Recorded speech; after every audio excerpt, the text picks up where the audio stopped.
I've seen your videos where you've said like not everybody needs Botox, and you have a little bit of a different approach to Botox. And you've even said it's not anti-aging, which I think is very shocking for some people to hear. So let's get into that first, and then we can talk about some alternatives. Totally. I love that you bring this up because number one, you're right. I do agree that, and I would say most dermatologists and injectors would agree that it's not anti-aging.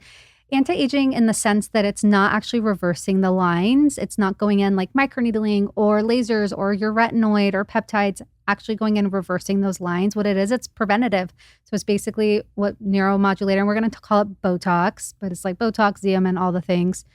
It decreases that channel, blocks that channel between your muscle and your nerve. So then your muscle is relaxed. It's not making that movement. So in that time, yes, it does help relax that muscle. So those fine lines do disappear.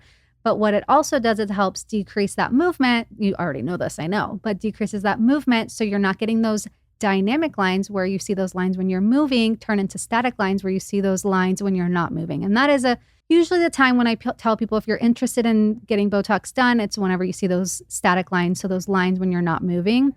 So the thing about it is it's just preventative in that nature. I know you now not having done it for like over a year now, you don't have a lot of set in lines. And it could be just because you're not expressive in that way. I'm super expressive, but some people, I would say a lot of the reason why you don't have a lot of those lines is because you did do it for 10 years and those lines haven't really set in. So I think that neuromodulator like Botox is so great. It's great for lifting. It helps with fine lines. People feel good having it. And there's a lot of studies that people get more interviews. Not saying that you need this, but people just perception of you are better because you're not as mad or you look brighter and you like look how you feel.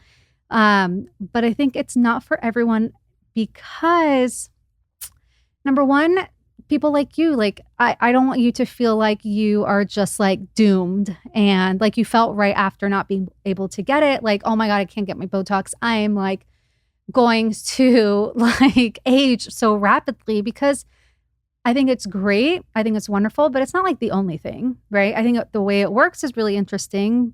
And there aren't that many things even like it, even if skincare products call it like Botox in a bottle. There's nothing truly like Botox, especially not in a bottle, at least not what we have now. The reason why I don't think it's for everyone is because my mature people who want that lift of their eyebrows, I will inject between their eyebrows to get that lift of their eyebrows because the counteracting muscle, which is in their forehead, will overcompensate and pull up. But a lot of people, if they're getting that muscle injected, they're going to feel heavy. And I'm sure I don't know if you ever felt heavy from any neuromodulator like Botox injections, but most of the time when people have a bad experience, especially like mature, and I'm talking like 50 plus, they will come in and they're like, Botox is not for me because they had a bad experience. So I think number one, it's not the only thing. There are other things. Nothing comparable though, but there are other things. And then number two, just because someone got injected in their forehead doesn't mean that you need to get injected in your forehead because your goals are different, your aging is different. Is there anything coming down the pipeline? I mean, there's got to be something that some scientist out there is working on that's like the same effect produced, but not botulinum toxin. I know that there are topicals, and we talked about PTOX, and that's supposed to have like wrinkle modulating peptides. Mm-hmm. Obviously, it's very different from something that's injected directly into the muscle. I know that there are ingredients like argireline. Okay. I think something like that. Sure. The Ordinary has a serum with it. It's supposed to inhibit movement, but that's all topical. Right. So the amount that's actually getting in your muscle, who knows? Exactly. Even like injectables. I know you talked about the salmon sperm, and I've talked about it a lot of times. It's the polydeoxyribonucleotides, the PDRN, which very injected superficially, it's those building blocks of DNA, but is actually going in and decreasing that muscle. No. There are new toxins coming out, but they're all botulinum toxin A, Latibo or something. Oh, I don't know that one. Yeah, it's the biggest one in South Korea. I think it's approved in Europe and Canada right now. The thing where I'm like, I don't know about that. It's gonna come out as like the most affordable. So it's gonna be like $6 to $8 a unit. I don't know. Yeah, I know. Versus that's like usually our cost for Botox is like $6 to $8. So it's like, are they cutting corners and yeah, where? like why is it less? Mm. Or is it just the technology that's like less? I don't know, because technically Botox is the well, Daxify is the most expensive, and then Daxify, and then Botox, and then some of the other ones. But there's MyoBlock, which is botulinum toxin B. Right, but that's like for medical purposes.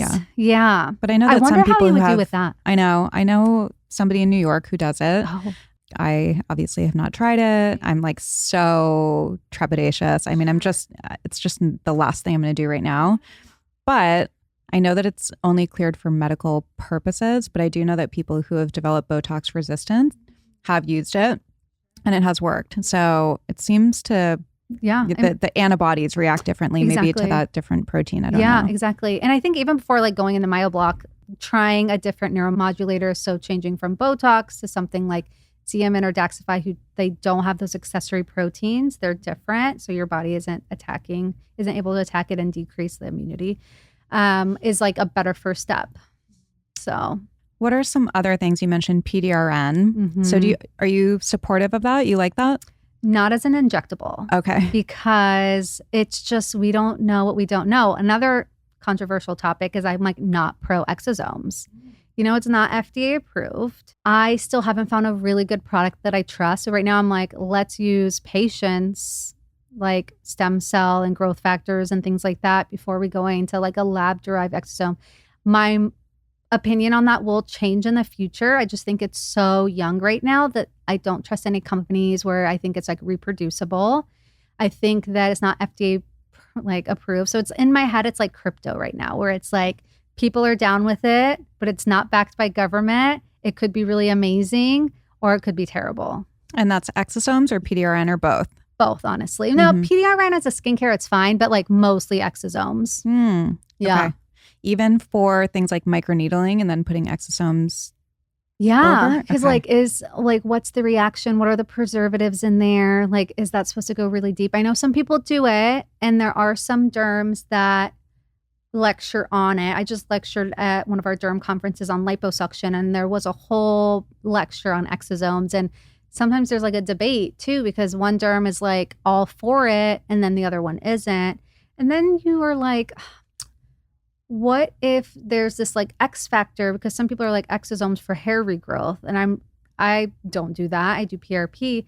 But did it really help because of the exosomes, or did it really help because you're doing like little micro injections to the scalp, and then there comes like a whole cascade of wound healing and growth factors to help from the injection? So it's like really hard to like causation versus correlation. Totally. Yeah. Interesting.